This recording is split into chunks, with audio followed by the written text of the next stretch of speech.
This is Kopi Time, a podcast series on markets and economies from DBS Group Research. I'm Taimur Beg, Chief Economist, welcoming you to our 166th episode.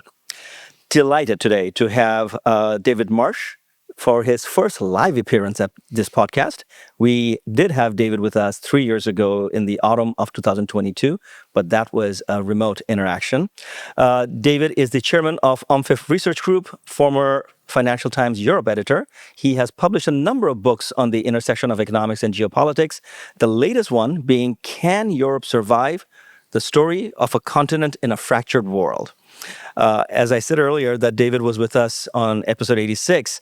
In that episode, David minced no words. He provided us with a strong critique of the policy choices and communication lapses that had pushed the U.S. economy on weak footing, leaving it vulnerable to financial stability risks. I expect nothing less from him today. David Marsh, welcome back to Kopi Time. Thanks very much, Taimur. And I'm going to make everybody look at this book one more time for this camera angle. It's available on all 9 retailers, I'm assuming. So they say. So they say. I have been reading this book, but we will talk about this book and more today. David, we talked a lot about the UK last time, and it was teetering, to say the least, at that time with the Gilt crisis, the trust moment. Would you like to relive those days, and would you like to compare those days with today's days? It can't be ruled out that we could have a repeat, but I think it's less likely. I think the Bank of England and the Treasury have somehow regained the upper hand. I'm not saying that all the roses in the garden are lovely in the UK. There's a lot of problems there. And you could argue, of course, that we don't need too much orthodoxy. Maybe we should have a little bit more flexibility vis-a-vis debt. Labour government under Keir Starmer has got itself into a hole. It's dug deeper, actually, instead of getting us out of the hole. So it's got to actually make peace with the bond markets. It's got to appease the bond market vigilantes. I think in a way that means that we're going to have more austerity and more spending cuts than we really need. But that is part of the legacy of Liz Truss. What is your assessment of this new government's performance so far? I'd give them about 5 out of 10, actually. Starmer, a bit like in Germany, Merz has not done very well domestically, but he's done okay internationally. Starmer has done well in shoring up the alliance with the United States. He's made a lot of unnecessary blunders, I think, when it comes to the domestic economy. There's this issue about whether or not they should be putting up income tax in the forthcoming budget. I think they should. They got ready to do that, breaking a promise that they made in the election in July 2024. And then at the last minute, they got cold feet. And so they reneged. They've done 2 U-turns, therefore, on the budget. And that is a sign of a government that doesn't have much confidence in its own abilities. That said, I don't think we're ready for a new election, let alone a new prime minister anytime soon. I think that Starmer will hang on in there. But David, you therefore would not necessarily expect a no confidence motion as far as the prime minister is concerned, which is something the British politics and politicians specialize in. Well, there's 2 things, aren't there? One would be a motion with his own MPs, right, who might want to depose him. No, I don't expect that. I think that he's a safe pair of hands, despite the blunders that he's made. Certainly, there's going to be no vote of no confidence in the House of Commons, because he's got a thumping great majority. And from that point of view, Britain is in a better state than France or Germany. They're in the least bad position, I think, because we do have a modicum of political stability. When you and I had spoken 3 years ago, we were basically about to have a new Chancellor of the Exchequer. Your assessment of the current Chancellor of the Exchequer? I think Rachel Reeves has made a number of blunders, and she looks unsure of herself. And this lack of surety, I think, transmits itself to the government as a whole. It's a pity, because she's the first female Chancellor of the Exchequer that we've had in 800 years. And so she's really had quite a lot of pressure on her. That said, I think some of these mistakes have been homemade. I would expect that she would be replaced after the budget in due time. And she'd be given another slightly more safe post somewhere else in the government. It's not been a happy time for her, I have to say, and that's transmitted itself to a general feeling that the Labour government, with this great big majority that it has, hasn't really got a game plan. If I can narrow that discussion down to just the city of London in terms of its attractiveness of doing business with respect to cost of housing, law and order, as well as ability of international financial institutions to operate out of London but service Europe. Where do you see all this going? Yes, it's not been a happy time. You're quite right, Taimur, looking at the cost of living healthcare, childcare, housing, it may be okay for the people right at the very top of the scale. But for many operatives who are working at more medium term or medium range or junior levels in banks, it's not a good place to have a house or bring up children. And also, when you do have banks now requiring their people to be in the office every day, they can't just work from home from somewhere out in the provinces. On the regulatory side, I think we haven't seen this max exodus of banking professionals that some people had been predicting. There's still about 600,000 professionals, I think, in different sorts working in the City of London. There clearly has been some attrition.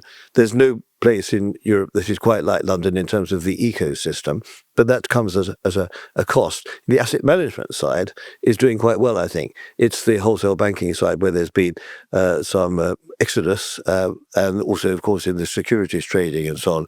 But no one city has profited from this. There's no winner out of all this. There's been some attrition, but London still remains by far and away the best place to do business. I think it probably lost ground to New York in some ways. Europe as a whole, of course, has lost ground to America. Is Europe still keen on inflicting pain on the UK for Brexit? No, I think we've got over that, partly because we have got a more professional government, whatever these domestic mistakes. Starmer is thought of as being a serious fellow. Rishi Sunak was as well. Sunak was the Prime Minister beforehand at the tail end of the Conservative administration. A clever man. I think not a bad Prime Minister to stop the rot after Liz Truss and Boris Johnson. Not a good politician. And I think he's spending quite a bit of time in Singapore, and no doubt something to do with his new job at a well-known investment bank. Indeed, indeed. Let's talk a little bit about the relationship between the UK and the US, because you initially mentioned that in terms of domestic issues, Starmer government seems to have a lot of challenges, but you seem to think that internationally, at least vis-a-vis the UK, they've played their cards pretty well. Well, there's a lot still that binds the United States and the United Kingdom. Now, I, like others, are somewhat uneasy about what might appear to be a kind of fawning between the UK Prime Minister and the US President. I think up to a point, this kind of theatricality is allowable in diplomacy. Churchill did the same with Roosevelt. It's nothing that new. I think I would say that Starmer needs to do that. I don't think it's gone so far, but Starmer's got to protect fundamental UK interests, which is difficult to protect at the best of times, let alone when you're in a fight with the two superpowers, both the Chinese and the United States, trying to get certain benefits from weak players in Europe. And the UK is astonishingly vulnerable to both of those superpowers. So even though there's a part of me which feels a bit upset about too much kowtowing to either the US or the Chinese president, I think is allowable. David, I had similar reactions during the ASEAN summit in Kuala Lumpur, and also when Trump went from ASEAN summit to Korea and then Japan, that there was a lot of kowtowing going on. My take is that a lot of these gestures are not being done in a great deal of good faith. I think that theatricality is something that these countries see as relatively cost-free, simply because they don't think that any deal that they sign with the Trump administration is sacrosanct and can just slip. So might as well pursue the path of least resistance. Well, one is trying to avoid the worst outcome. Every leader these days who goes to the Oval Office has in mind President Zelensky in February to avoid this worst case scenario. You want this to come out looking reasonably okay from a soundbite point of view. We have to remember that the US president is above all a reality TV star. That's how he made his name. That's how he made his fortune. That's how he became a politician. And so we have to think that we are in a reality TV show nearly all the time. This is a bit unedifying, and it can lead to a case that where some of the diplomacy is somewhat amateurish, shall we say, and neither the professionals in this area nor the people who have to deal with the practicalities of it, people say who are fighting Ukrainian war, feel this is a very good state of affairs. I think we have to live with it for the time being and practice damage limitation. Well, with your reference to Ukraine, you have nudged us toward the next subject. David, let's talk about Europe. You've written an exhaustively detailed book, and I'm almost done with it. I'm actually looking forward to our conversation about this book at a separate event. But Europe and the here and now of Europe, what is your sense? this has been a long time coming. When I started doing the book, I had the feeling that Europe was very vulnerable. I felt that the Americans had immense power and would continue to go on amassing power, not least because the full-scale invasion of Ukraine by Putin's Russia in February 2022 did give the Americans, I think, a lot of leeway in what I call the four vital spheres of the political economy. That is money, industry, energy, and of course in the military. In all those areas, I felt the Americans had untrammeled power, and I felt that the Europeans were very loath to come to terms with the realities of that situation. Also, making it worse, I thought that the Americans didn't really know what to do with that power, how to use it in a sensible, straightforward way. Add to that the Chinese combination. The trade war that we've had between the United States and China really does lead to more attrition for Europe, because there will be some unloading of extra Chinese exports towards Europe. So Europe is in a double bind. Add to that the energy costs heaped up on Germany now as a result of this unwise bet that Russia would always be their friend. Add to that Angela Merkel's astonishing blunder, I believe, over quitting nuclear energy after the Fukushima mishap in 2011. You can see, really, if the heart of Europe, Germany, is not beating, and it's been stagnating now for 5 years, then you can hardly think there's going to be a rosy future for Europe as a whole. But when I travel through Europe, particularly Southern Europe, the same part that was very, very sickly a decade ago, I see a thriving Spanish economy, Italy doing pretty well, Greece coming back from the brink. When I go to Scandinavia, I see them doing pretty well. Even when I go to the Baltics, despite their massive fear around Russia's proximity, they're embracing financial technology, fairly open economies, doing pretty well. So is it a case of two large stagnant powers, meaning France and Germany, and the rest sort of doing okay? There is an element to that, you could say, if you're being optimistic, and I'm really forcing myself in the book to be at least slightly optimistic. You can say there's strength in diversity, and there is some resilience there. The peripheral countries have actually learned from the Germans how to be competitive. That's why the Germans could no longer clean up by simply exporting any surplus goods to the rest of Europe, because those countries are now more competitive than they were.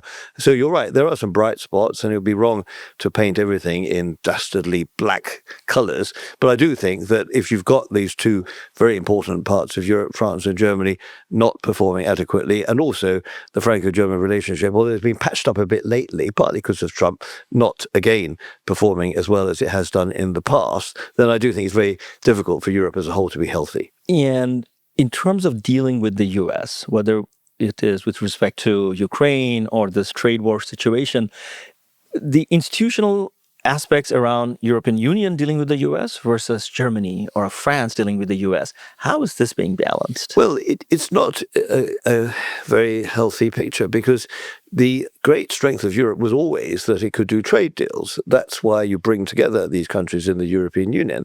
They have power over trade. But then you see the abject way in which Trump was able to really run rings around the Europeans over the trade deal with the EU earlier this summer, where the Europeans were very much, in the case of being supplicants. It's put very generally, it seems to be very difficult for Europe to come to a common line on almost anything, whether it's foreign policy, take Gaza and Palestine and the Middle East, take Ukraine and the way one deals with, say, things like oil embargoes or gas embargoes against Putin's Russia, or trade, where the French and the Germans and other countries too have got different views about, say, tariffs on cars. Very difficult, and even more difficult at a time of crisis and stagnation to come to a common position. That's really been the fundamental problem. That's why I think that, and I'm not alone, I'm not being very original here, I believe a kind of pragmatic federalism, the concentric circles idea, which I think you can't say is very realistic. There aren't any real circles any longer. But I think the variable geometry idea that Jacques Delors in the 1980s pioneered, it basically means that different countries going at different speeds to do different things, not waiting for the rest of Europe to catch up. I think that idea, much more pragmatic, less ambitious, less wholesome way of dealing with Europe. I think different countries doing things in a kind of convoy principle could be the way forward. And I think that should include countries like Britain or Switzerland or Norway or Turkey, which are not in the EU. So I believe in a wider Europe. And if we could just agree on various common denominators where we can get our act together, not necessarily every country together, and if we can forge an alliance of common interest, a kind of commonwealth of common interest with the United States, I would very much hope we could actually discover far more things that unite us, and where I mean the Europeans and the Americans together, could do good things for the world as well as for each other. So I'm groping towards that optimistic conclusion at the end. I want to talk a little bit about more about Ukraine and the U.S. momentarily, but first, just going back to the Southern Europe question, which looked in dire straits a decade ago, did Europe pay too high a price for stabilizing the debt and employment situation, the internal devaluation they sort of forced through Southern Europe, which led to, some could argue, the rise of populists both on the left and the far right side? Was that too high a price to pay, or is that the greatest stress test of all that Europe can stand? It was too high a price, I believe. As you said, Tamer, Greece is doing better now, but they've lost a huge amount of output. They'll only be back to the same kind of trajectory that they would have had, say, before the financial crisis in the year 2032. They've lost a lot of people as well. There's been a lot of depopulation in countries in Southern Europe, also in Central and Eastern Europe. I think if the Europeans had been somewhat more flexible regarding debt, but still maintained a certain steeliness in terms of the long-term overall trajectory, it would have been better. It's obviously easy enough to say that with hindsight. It was a very difficult set of circumstances at the time. I think it was right that Greece did not leave the euro. I thought at one stage that they should and they would, so I was wrong there. Maybe 12 years ago, I thought it might be more salutary for them. I now realize that that would not have been the right thing to do. But I think one could have made it easier for the Greeks to remain in and kept us a modicum of dignity. They have done better now, but they've lost a huge amount of ground in the meantime. Are you pointing a finger to the Germans? I am somewhat. I think the Germans have been unduly sensitive about moral hazard. It's difficult not to say that, because after all, the whole point about the European Economic and Monetary Union is that other countries do take a bit of a free ride on the back of the German stability policy. That was the whole point of that monetary unit, that other countries would somehow learn from, gain from the Germans giving up sovereignty over the D-mark. They would gain something from it.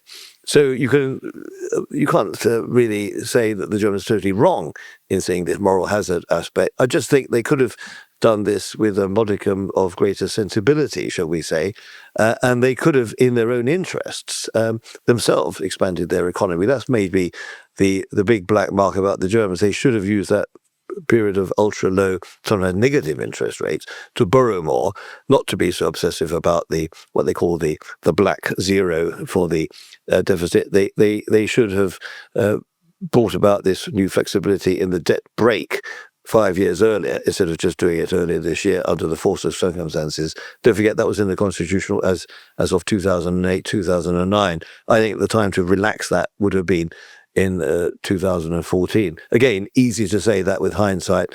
I'm not saying I would have done better if I'd been the finance minister, but now with the benefit of what's happened, they clearly were too austere for too long, and they brought themselves down as well as the rest of Europe.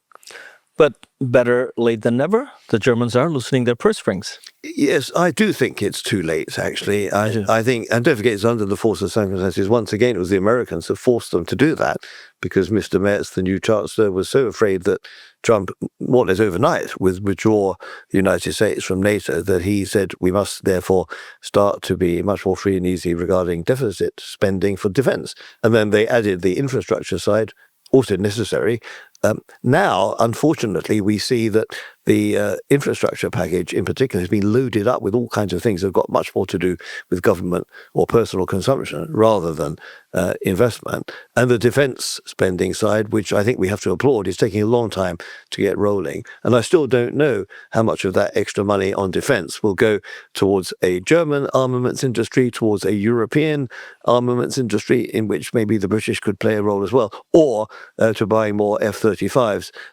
I'm sure people within the defence establishment do know that, but I think for economists on the outside, it remains a moot point how much of that will spill over to the rest of Europe and how much of that will help more Mr. Trump's America. Yeah, I personally see tremendous potential symbiosis between the UK and Europe in terms of defense technology, because I think the days of piloted manned aircraft are sort of behind us, and I think that the tech stack that comes from the UK defense technology ecosystem could be very, very beneficial for you. Glad you say that. I believe that too in some of these high-tech areas, like, say, drone warfare, which, as you say, is going to be much more important in the future, anti-submarine, cyber, I always say cyber crime, but it is a crime, cyber armaments and so on, anti-cyber warfare mechanisms and so on. Those kind of things are where you could put together the tech establishments of France, the UK, Germany, and the United States and come up with some really powerful mechanism, the kind of thing that our former Prime Minister that you mentioned just now might be involved in. I would heartily applaud that, and that would be a very good sign of variable geometry at work. Right. And as far as Europe going forward, in terms of dealing with Ukraine, I mean, we are discussing this in the third week of November 2025. Europe is sort of beside itself because a very large deal seemed to be being sort of coercively being signed between the Americans and the Ukrainians, and Europe is being sort of asked to just go along with it. How does Europe manage the U.S. with respect to its benign neglect on Ukraine? Yes, very difficult. There is this feeling, it's been going on now ever since Mr. Trump came back for the second term, that he's rehabilitating Putin for whatever reason. I don't myself think it's because of some blackmail. I don't think that's the case at all. I think it's genuinely the case that Trump feels that Europe has had it too easy for too long, been riding on the bootstraps of the Americans, needs to step up to the plate. He also wants to end the war. He knows that Putin is in a relatively sound position because he's got a war economy. He's a totalitarian leader. He doesn't have to worry about elections. So instinctively, Trump is drawn towards Putin. And clearly that means that Europe is not only beside itself, as you said, it's also beside anything else that's going on. It's on the sidelines. And I think this is, in a way, Europe's worst nightmare, to have a deal being done by this relatively small economy, the Russian state. It's about 1/8 of the size of China, and the United States, which is the supreme economy of the world, that these two states come together and decide things over the heads of the Europeans and without paying respect to the interests of the EU. That is clearly a huge affront to Europe's dignity and also to its practical purpose. But you could say that Europe has brought that upon itself because it's allowed itself to be brought into this position of vulnerability. And in the book, I use this phrase that Richard von Weizsäcker, the very eloquent former president of West Germany, before the fall of the wall, he said at the time, before the wall fell, that West Germany, as it was then, could become a, quotes, plaything, end quotes, of the superpowers. By that he meant Soviet Union and the United States, because it would be tossed between each side, whether it would succumb to the blandishments of the Soviet Union to be neutral, for example, in return for unification. That didn't happen, luckily enough. It did join NATO. That kind of dilemma of being tossed between the superpowers as a, quotes, plaything, end quotes, that's exactly what we see now. And that's an enormously difficult position for the Europeans to be in. One of the chapters in the book is called Squeeze between the superpowers. The only way to get out of that is to become more united in various fields and also to recover some economic dynamism and some economic strength. Without that, all kinds of fine words, all sorts of commissions, all sorts of Draghi reports won't cut the mustard. I was going to bring up the Draghi report, but I think you just sort of touched upon that. David, when I look at consequential technologies. It is easy to say that the Chinese and the Americans are doing most of the innovation and Europe is not. But when we talk about, say, the GLP-1 drug revolution, Novo Nordisk and Scandinavian companies did a substantial amount of pioneering work in that. When I think about the most critical component of the global semiconductor supply chain, ASML's lithography machines, without that, nobody can make chips in the world. And that ASML's lithography machine receives components from the Carl Zeiss and the Siemens and the BSFs of the world. So it is not the case that Europe has lost it entirely, that it does remain fairly consequential in certain tech stack. But it seems to me that the commercialization of the technology, or creating like a new class of wealthy tech entrepreneurs who capture the imagination of the next generation of entrepreneurs, that seems to be missing out of Europe. That's where we come back to our old friend capital markets union, or a more unified market for savings and investment in Europe, which, as you know, has been the dog that has failed to bark for the last 20 years. Europe is now, after all that time, slowly getting its act together in things like reforming the insolvency laws, which, as you know, has been a bugbear for the last 20 years. And without that, it's difficult to put together a proper unified financial market structure. I think without some greater unified, I would call it framework rather than a union, without some interoperability between those different financial centres, it's going to be very difficult for those commercial enterprises to scale up. And they may well produce some fantastic results as smaller enterprises. Unfortunately, they'll go to the United States. Right. To take that to scale, partly because of the size of the financial markets and the risk-taking appetite of the United States, but also because of salaries being higher over there, and there generally being a more open attitude towards risk-takers. The one thing that might give pause to this is that the US itself is not in a good state at the moment. It's difficult for people to get visas for long-term work, particularly if they come from a country, say, outside the mainstream of the West. And people might just not want to go to a country which seems to be going through, shall we say, kind of de-civilizing phase. It could be that the famous values of Europe, which I believe very strongly in and which we should try to uphold, should be the defining factor. It could be that some people will stay in Scandinavia or in Lyon or Marseille or wherever and do their scaling up there. But until we get this capital markets union going, which will take a bit of time still, I think Europe will still be a laggard. And in that time, I foresee there'll be a hysteresis effect, because the Americans will be so far out in front in some leading technologies that it'll be very difficult, if not impossible, for the Europeans to catch up. Maybe we're not there yet, but you can see in the banking, for example, in terms of the size of the banks or the size of some of those very leading stock market companies, each of those top 5 have got a stock market capitalization bigger than the combined force of the DAX in Germany. If that goes on for more than a year or so, I think it will become irreversible. We're not there yet, but we could get to a point of no return. You touch upon that issue in your book, and it was pretty telling. So just in terms of where this Russia, Ukraine, Europe situation evolve, a reader of your book will see repeated instances where Europe has found it extremely challenging to deal with Russia. They've found Russian leaders to be duplicitous or succumbing to certain grievances that simply are not aligned with the way Europeans have tried to look at the East-West relationship. My view is that Trump's instincts are wrong, that, trying to appease Putin is pointless and it will lead to newer layers of conflagration. What's your view in terms of Trump's strategy in dealing with Putin? Well, I think he is trying to appease Putin, whether it's right or wrong. Let's leave that to one side. He is trying to do that for the reasons stated, because he feels he can somehow rely on Putin more than he can on the Europeans, which is a bad state of affairs, but that's where we are. And he likes to do deal man to man, state to state. He likes the idea that allegedly Mr. Putin is very rich and can press a button and have his economy marching according to his tune. That seems to be very much in line with Mr. Trump's authoritarian instincts. It doesn't leave the other Europeans with much place to go. But don't forget that Putin himself is a chameleon-like figure. He charmed and seduced and persuaded a whole load of Europeans, not just Gerhard Schröder. Tony Blair was one of them, that he was a fine guy on the right side of history.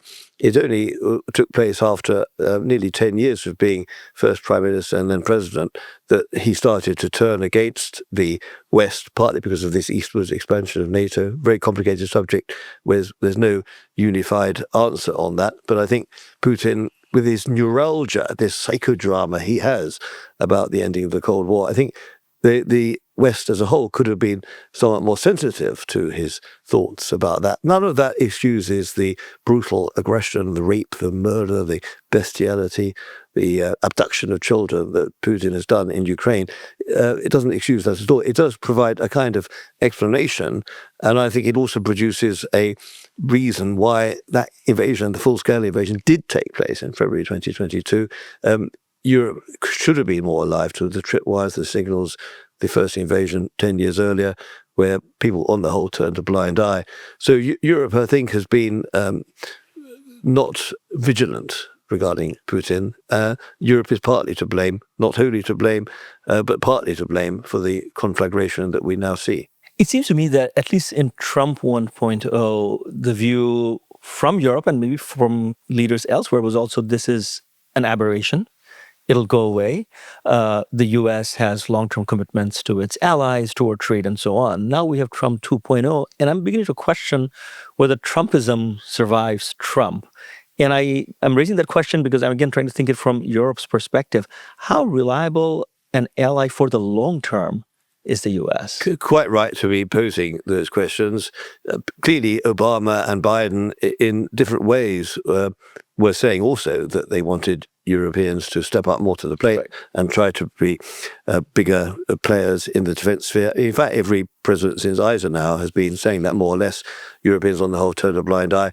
Don't forget, America gets a lot out of those dollars it spends in Europe as well. It safeguards American interests. So I think you're right. We won't be returning to a kind of kind, gentler Obama type of figure. Even Obama, we all know, wasn't really interested in Europe. I think this element of fawning towards the Americans, the Roman power, if you like, the power in the land, is going to have to continue, whoever takes over. But this isn't totally new. One of the quotations I dug up from the book was actually what Churchill said about Roosevelt in the latter stages of the Second World War. And he said something like, never has a man had to succumb more to the whims of his mistress than I've had to pay attention to the ideas and thoughts and persuasions of President Roosevelt. Mr. Churchill had to allow himself to be, if you like, seduced by Mr. Roosevelt and had to pay attention to what he called, quotes, whims, end quotes. So it's not as though this is entirely new. And also Europe has been let down by the Americans on a number of occasions. Think back to the Suez Crisis, think back to the abrogation of the gold dollar link in 1971. Absolutely. All kinds of ways that we have had ups and downs. So it's not as though this is totally new, but you're quite right. This is a perturbation of a different kind. And I don't think we are going to return to a kinder, gentler world. And Europe is going to have to be tougher and have to make priorities, one of which will have to be whether the so-called values that we have, maintaining a very high-level social security system, a good deal of equality in areas like healthcare, and also sound education for all, whether that will survive a less friendly, more unforgiving world where people have to pay for their own defense. Indeed. I'm glad you brought up the gold standard story from the early 1971, in fact, because I finished reading this book called 3 Days in Camp David, where I sometimes get a sense of deja vu because some of the complaints that Nixon administration officials had, U.S. was paying too much for West Germany's defense and Japan's defense, seems like to have made a comeback now. But you're right, David. There is a cyclicality in sort of, between that event and today's events, but this feels more final in some ways. On the whole, I don't think that this is the end of 80 years of Euro-Atlanticism. I think there's a huge amount of common interest. I delve a great deal into the Marshall Plan and the reason why the Americans cancelled their idea of forsaking Europe and leaving Europe to its own devices, because at that time, after the Second World War, it seems that Europe was totally ruined psychologically, materially, politically. And it was seen that Stalin was just waiting to take over. That was the view, particularly of the British government, the Labour government under Attlee, which came into power in 1945. And they persuaded the Americans that that was so. And Truman then played the right card. Of course, now it's different because Europe is not war-ravaged. It is in a position technologically and financially to defend itself far more than it could then. But nonetheless, I think there's vital American interest in allowing Europe to remain whole and free and to remain still a very big partner of American capitalism. And I don't think that can be part of the game plan of the 47th president to somehow abandon Europe to its own devices. And therefore, I think that we will reach a limit to what you call Trumpism.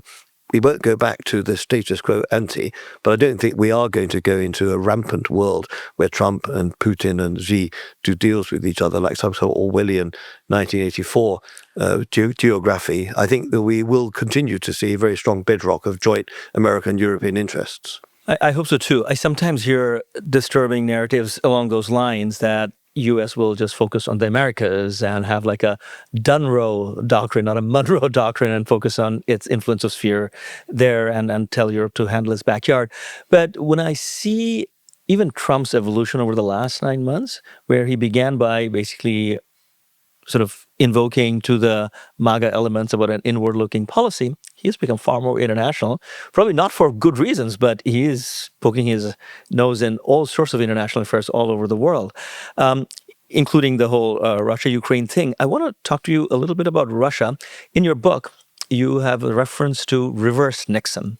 I think to those who have not read the book, explain to us what you mean by that. Well, it was this idea that by cozying up and partly rehabilitating Mr. Putin, Mr. Trump was trying actually to drive a wedge somehow between Russia and China. So doing the reverse of what Nixon did when he made that famous visit to China, to basically drive a wedge, but from the other direction, and to somehow do down the Soviet Union as a result of this diplomacy with China. I don't think this is going to work. I don't think that Mr.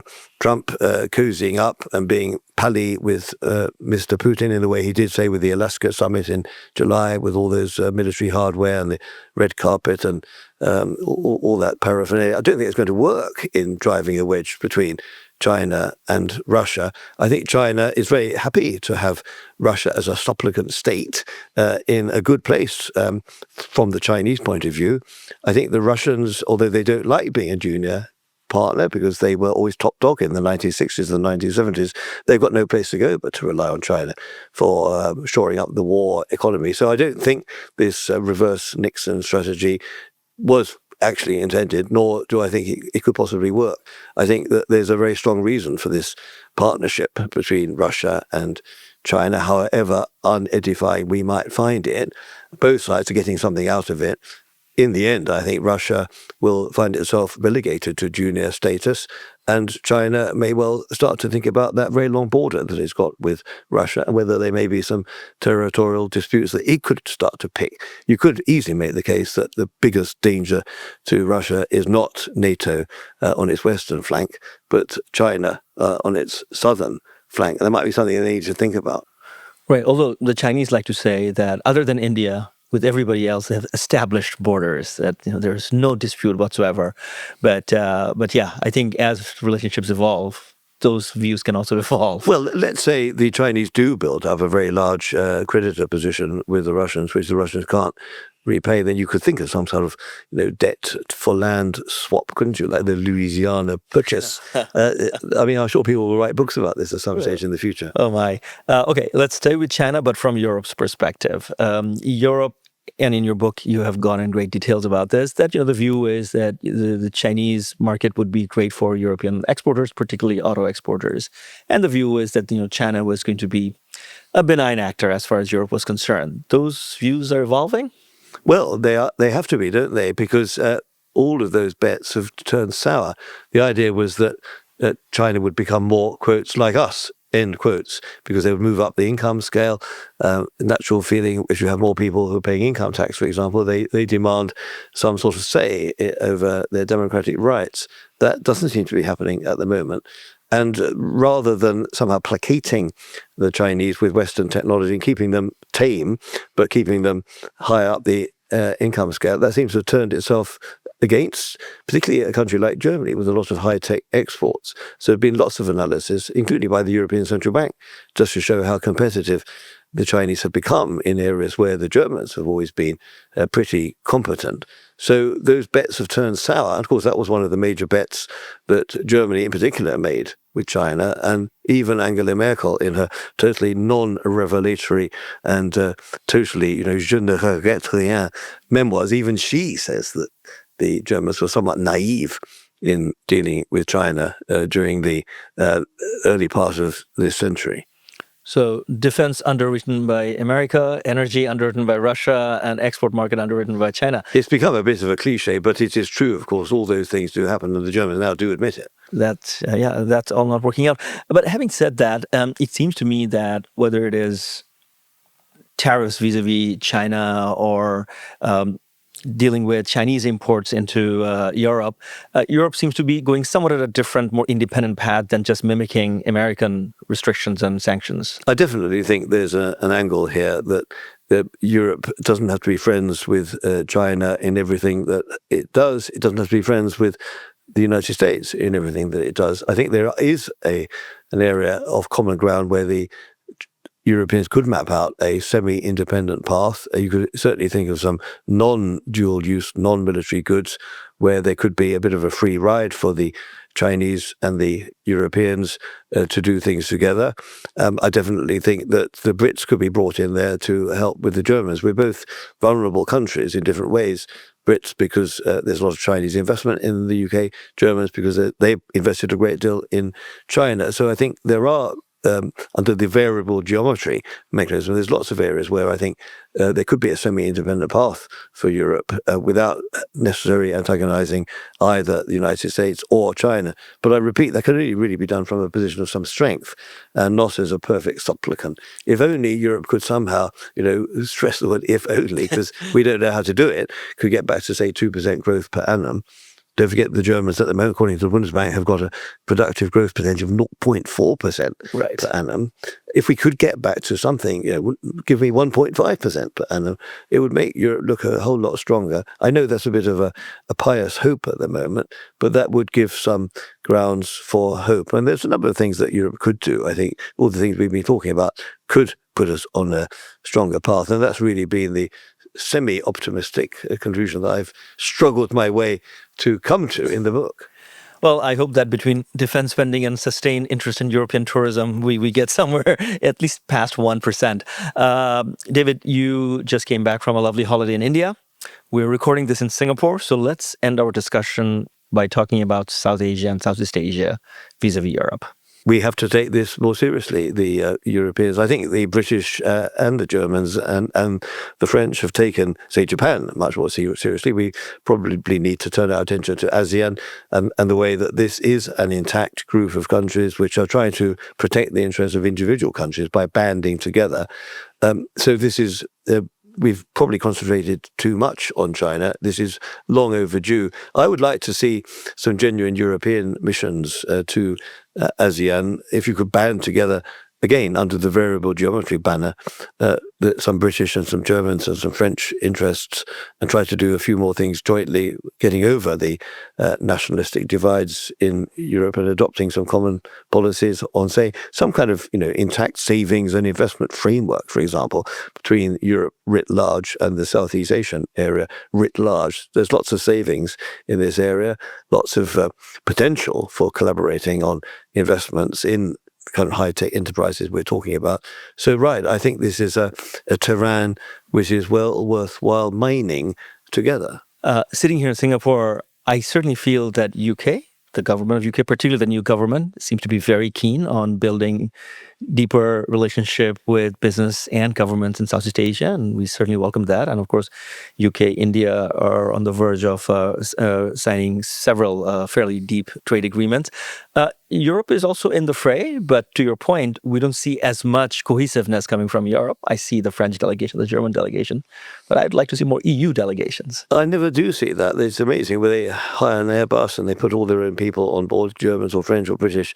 I mean, why not have a bit of a mixed group. I mean, it's interesting, when I went to Mumbai, there's a big placard in front of the gateway to India with a big picture of Keir Starmer and Modi and so on. I'd like to see a European delegation there, and so pictures of whoever happens to be the French president, whoever happens to be the German chancellor, whoever happens to be the British PM, and Mr. Modi together. That would make my heart beat a little faster, and I'd be very excited to see that. Yeah, so would I. David Marsh, thank you so much for your time and insights. Thanks very much, Tamer.